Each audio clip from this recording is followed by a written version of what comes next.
تقدیر پر، اچھی اور بری.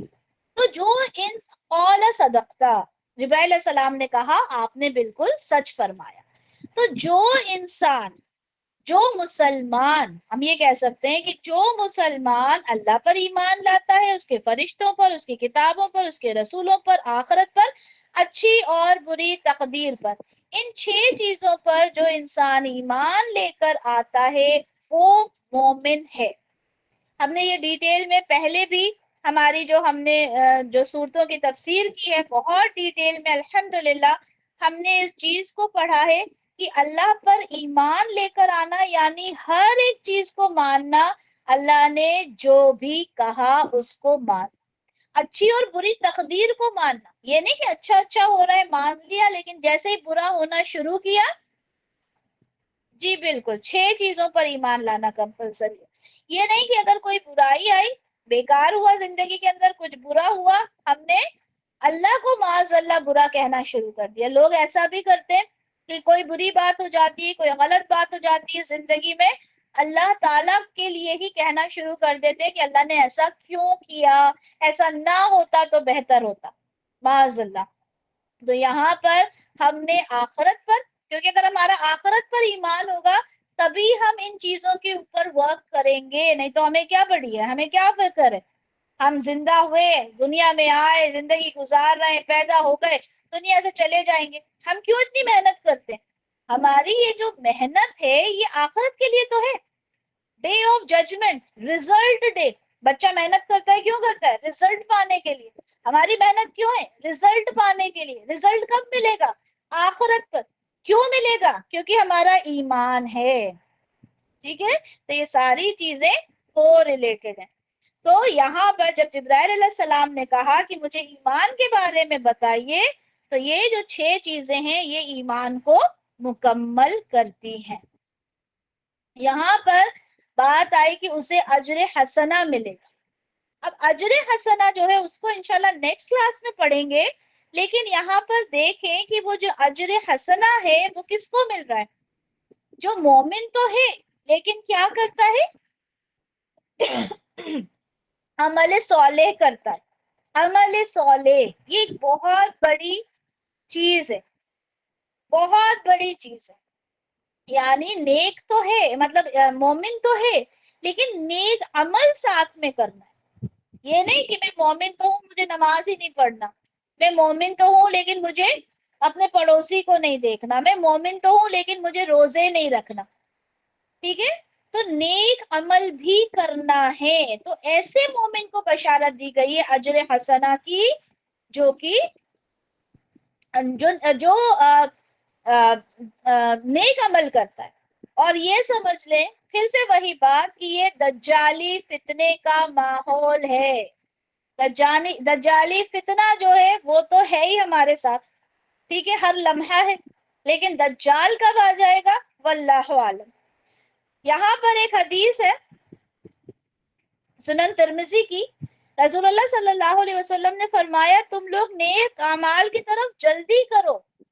یعنی وہ ہمارے لیے بھی ہے وہ بات کہ ہم نے سبقت کرنی ہے نیک اعمال میں، کیونکہ ان فتنوں کے خوف سے جو سخت تاریک رات کی طرح ہیں جس میں آدمی صبح کے وقت مومن اور شام کے وقت کافر ہوگا. یعنی ابھی جتنے اعمال اچھے کرنا ہے کر لیں، وہ وقت دور نہیں ہے جب بندہ صبح کے وقت اٹھے گا مومن ہوگا، شام کو کافر ہو جائے گا، یا شام کے وقت مومن ہوگا، صبح کے وقت کافر ہو جائے گا. اب ہم بہت دعوے کے ساتھ یہ نہیں کہہ سکتے کہ نہیں یہ میرے ساتھ نہیں ہونا، کیونکہ یہ پیشن گوئی ہے رسول اللہ صلی اللہ علیہ وسلم کی. آپ نے فرما دیا کہ نیک اعمال میں سبقت کرو، کیونکہ وہ وقت آنے والا ہے کہ کب مومن کافر ہو جائے نہیں پتا. صبح کو مومن ہے، شام کو کافر ہو جائے. دنیاوی ساز و سامان کے بدلے آدمی اپنا دین بیچ دے گا. جی بالکل نسیم، اللہ تعالی ہمیں ان لوگوں میں شمار نہ کرے، اللہ تعالیٰ سے یہی دعا ہے. لیکن ایک ڈر یہ بھی ہونا چاہیے کہ یہ پیشن گوئیاں رسول اللہ صلی اللہ علیہ وسلم کی طرف سے ہے، جیسے ملحمۃ الکبریٰ ہم نے دیکھا جو واقعتاً آنے والا ہے. جیسے آواز نہیں آ رہی، رابعہ کا میسج ہے کہ آواز نہیں آ رہی. اچھا آواز آ رہی ہے؟ اوکے. تو ہم نے جلدی کرنا ہے کس کے لیے؟ اچھے اعمال کے لیے، کہ وہ وقت نہ آ جائے کہ وہ جو دجالی فتنہ ہے وہ اتنا زیادہ ہمارے اوپر ہمیں اپنے قابو میں لے لے، ہم اتنے زیادہ اس کے کنٹرول میں آ جائے کہ ہم اس چیز کو سمجھ ہی نہ پائیں. رسول اللہ صلی اللہ علیہ وسلم فرماتے ہیں کہ دنیاوی ساز و سامان کے بدلے آدمی اپنا دین بیچ دے گا، اور یہ آج دیکھنے میں آ رہا ہے. چھوٹی چھوٹی باتوں پر انسان جھوٹی قسمیں کھا لیتا ہے، چھوٹی چھوٹی باتوں پر انسان قرآن کو چھوڑ کر دنیا کو ایکسپٹ کرنے کے لیے، اسے قبول کرنے کے لیے، اس کی جو خوبصورتی ہوتی ہے نا اس کو اپنانے کے لیے تیار ہو جاتا ہے. تو اللہ تعالیٰ ہم سب کو ان چیزوں سے محفوظ فرمائے. اچھا، یہ جو عمل صالح ہے نا، اس کے لیے جو اجر حسنہ کی بات کی، وہ اجر حسنہ کیا ہے؟ اللہ تعالیٰ فرماتے ہیں وہ بشر الذین آمنوا وعملوا الصالحات. دیکھیں یہاں پہ ایمان کے ساتھ عمل صالح جیسے جڑا ہوا ہے نا، جڑے ہوئے ہیں دونوں ایک دوسرے کے ساتھ. آپ عمل صالح کے بنا آپ ایمان کو تصور ہی نہیں کر سکتے. اللہ تعالیٰ فرما رہے ہیں خوشخبری ہے ان لوگوں کے لیے. کس کے لیے؟ جو ایمان والے ہیں یعنی مومن ہیں اور جو عمل صالح کرتے ہیں. اب یہاں پر بتا دیا کہ وہ خوشخبری کیا ہے، وہ اجر حسنہ کیا ہے. اجر حسنہ انشاءاللہ ہم نیکسٹ ویک پڑھیں گے، لیکن یہاں پہ بتا دیا کہ ان لہم جنات تجری من تحتها الانہار. یہاں پہ بتا دیا کہ وہ کیا ہے، وہ جنت ہے جس کے نیچے سے نہریں بہتی ہوں گی، وہ باغات ہیں. ایک اور جگہ اللہ تعالیٰ فرماتے ہیں والذین آمنوا، وہ لوگ جو ایمان لائے، وعملوا الصالحات، اور نیک عمل کرے. دیکھیں دونوں جڑے ہیں ایک دوسرے سے. یہاں پہ اللہ تعالیٰ نے بتا دیا اولئک اصحاب الجنہ، یعنی جو لوگ ایمان والے ہیں نیک عمل کرتے ہیں وہی تو ہیں اصحاب الجنہ. ہم فیہا خالدون، وہ اس میں ہمیشہ رہیں گے. یہاں پہ سورہ نساء میں بھی وہی بات اللہ تعالیٰ نے فرما دی کہ والذین آمنوا، وہ لوگ جو ایمان لائے، وعملوا الصالحات، اور جنہوں نے نیک عمل کیے. اللہ تعالیٰ فرماتے ہیں کہ ان قریب ہم انہیں داخل کریں گے کس میں؟ جنت میں. ان قریب وہ جنت میں جائیں گے. کیوں؟ کیونکہ وہ ایمان والے ہیں اور عمل صالح کرتے ہیں. یہاں پہ اللہ تعالیٰ نے یہ بھی بتا دیا کہ وعد اللہ حق، اللہ تعالیٰ کا وعدہ جو ہے وہ سچ ہے.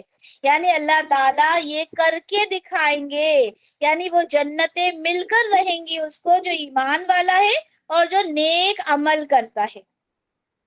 وَمَنْ أَصْدَقُ مِنَ اللَّهِ قِيلًا، اللہ سے بڑھ کر اپنی بات میں کون سچا ہو سکتا ہے؟ ہمارا ایمان ہے اس بات پر.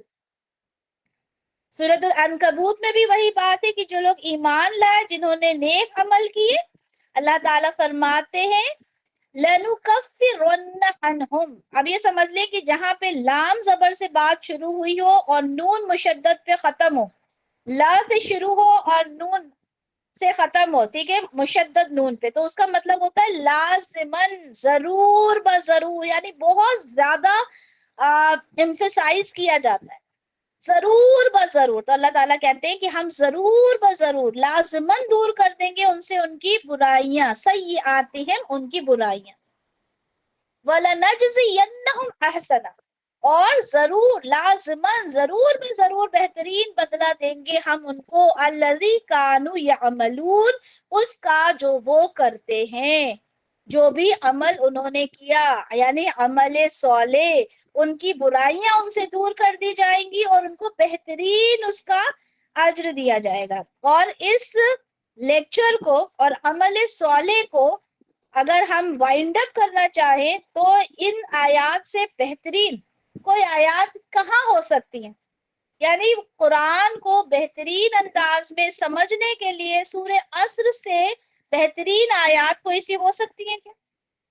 اللہ تعالیٰ زمانے کی قسم کھا کر فرماتے ہیں کہ ان الانسان لفی خسر، بے شک انسان خسارے میں ہے.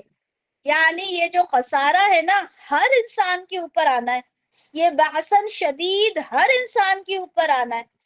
لیکن اللہ، یہاں پر اللہ آ گیا، سوائے ان لوگوں کے جو ایمان والے ہیں، وعملوا الصالحات، یعنی چار چیزیں جو یہاں پر بتائی گئی ہیں، وتواصوا بالحق وتواصوا بالصبر، ان چار چیزوں میں سے دو چیزیں وہی ہیں، ایمان والا ہونا چاہیے اور نیک عمل کرنے والا ہونا چاہیے۔ اللہ تعالیٰ نے فرما دیا کہ ہر انسان، الانسان یعنی تمام انسان، آپ میں، دنیا کا ہر انسان، آدم علیہ السلام سے لے کر آپ یہ کہہ دیں کہ قیامت کا آخری انسان تک، وہ جو سور پھونکا جائے گا، وہ حدیث بھی انشاءاللہ ہم پڑھیں گے کہ سور پھونکا جائے گا اور ایک آدمی ہوگا، وہ کچھ کیا کام کر رہا ہوگا اور وہ چھوڑ کے بھاگے گا، وہ سب ہم حدیث دیکھیں گے۔ تو اس انسان تک، وہاں تک ہر ایک انسان جو ایمان والا ہے اور جس نے عمل صالح کیا، اس کے اوپر کوئی بھی اس کے اوپر کوئی خسارہ نہیں ہے، وہ ہمیشہ سکون میں رہے گا، کیونکہ اللہ تعالیٰ نے بشارت دی ہے۔ اللہ تعالیٰ کہتے ہیں بشارت ہے ان مومنین کے لیے جو عمل صالح کرتے ہیں، اللہ تعالیٰ ان کو خوشخبری فرما رہا ہے۔ تو یہاں پر ہم نے ان تمام چیزوں کو الحمدللہ دیکھا، اور نیکسٹ لیکچر کے لیے میں آپ لوگوں کو پہلے سے بتا دوں کہ انشاءاللہ ہمارا جو نیکسٹ لیکچر ہوگا اس میں ہم اجر حسنہ دیکھیں گے، اور اجر حسنہ یعنی کہ جنت، اور جنت آپ لوگوں کو جو مجھے جانتے ہیں، میرے لیکچرز کو جانتے ہیں، they all know کہ میرا بڑا خوبصورت ایک مطلب میرے دل کے قریب ہے کہ جنت کو خوبصورتی کے ساتھ بیان کرنا، اور الحمدللہ اللہ تعالیٰ نے وہ موقع دیا کہ ہم جنت کی جتنی بھی خوبصورتی قرآن اور احادیث سے ہمیں ملتی ہے، انشاءاللہ ان تمام کو ڈسکس کریں گے، اور اس ایک دنیا میں جائیں گے جہاں پہ ہم محسوس کر سکیں کہ یہ اجر حسنہ واقعتاً کیا ہوگا۔ تو اللہ تعالیٰ سے دعا کریں کہ اللہ تعالیٰ ہم تمام کو وہ اجر عنایت فرمائے جس کے ہم کیا کہوں میں کہ بس اللہ تعالیٰ ہمیں حقدار بنا دے اس اجر کا۔ آمین یا رب العالمین۔ بارک اللہ لی ولکم فی القرآن الکریم، ونفعنی وإیاکم بما فیہ من الآیات والذکر الحکیم۔ سبحانک اللہم وبحمدک، اشہد ان لا الہ الا انت، استغفرک واتوب الیک۔